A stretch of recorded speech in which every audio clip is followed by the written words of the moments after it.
Assalamualaikum warahmatullahi wabarakatuh. Saya Inai Septiana dari Prodi Manajemen dengan nomor NIM 28924500024 Universitas Pancasakti Bekasi. Di sini saya akan menjelaskan tugas UAS tentang aspek hukum dalam bisnis dengan dosen pengampu Bapak Dr. Son Haji, SAG MM. Saya akan menjawab soal nomor 3. Seorang seniman menciptakan karya seni digital yang kemudian diunggah ke media sosial dan dibagikan secara luas. Beberapa pihak mulai menguduh dan menjual karya tersebut tanpa izin dari seniman. Apa yang diatur oleh hak cipta dalam hal distribusi dan reproduksi karya digital di dunia maya? Dan bagaimana seniman dapat melindungi karyanya dari penyalahgunaan oleh pihak ketiga?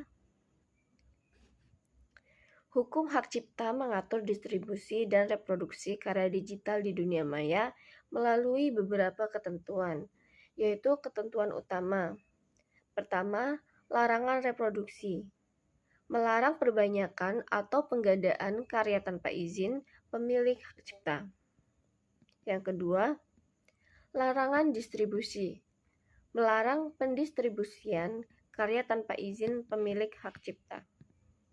Yang ketiga, hak eksklusif.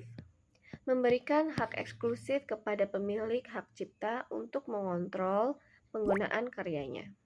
Dan yang keempat, pengakuan hak cipta. Mengharuskan pengakuan hak cipta pada karya yang digunakan atau didistribusikan.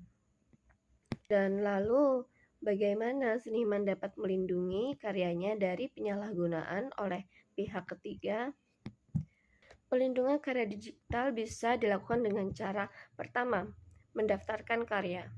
Mendaftarkan karya ke Direktorat Jenderal Kekayaan Intelektual atau DJKI untuk mendapatkan perlindungan hukum.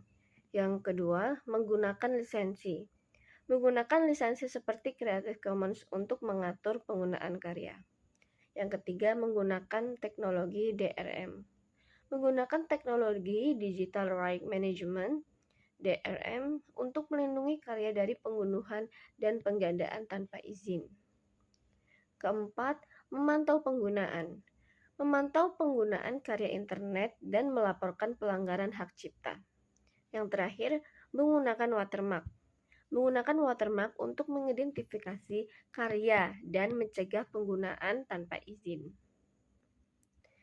Nah, bila ada pelanggaran, kita dapat mengambil tindakan hukum, yaitu pertama mengajukan gugatan. Mengajukan gugatan perdata terhadap pelanggaran hak cipta. Kemudian melaporkan pelanggaran. Melaporkan pelanggaran hak cipta ke DJKI atau lembaga terkait. Dan menggunakan mekanisme DMCA. Menggunakan mekanisme Digital Millennium Copyright Act atau DMCA untuk meminta penghapusan karya yang melanggar hak cipta dari platform online.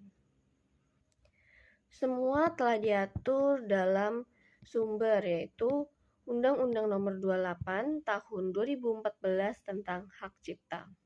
Kemudian Peraturan Pemerintah Nomor 45 Tahun 2015 tentang pelaksanaan Undang-Undang Hak Cipta. Dan yang terakhir, Direktorat Jenderal Kekayaan Intelektual atau DJKI. Nah, kesimpulan yang dapat kita ambil dari contoh soal nomor 3 yaitu hukum hak cipta melindungi karya seni digital dari penyalahgunaan dengan mengatur distribusi dan reproduksi.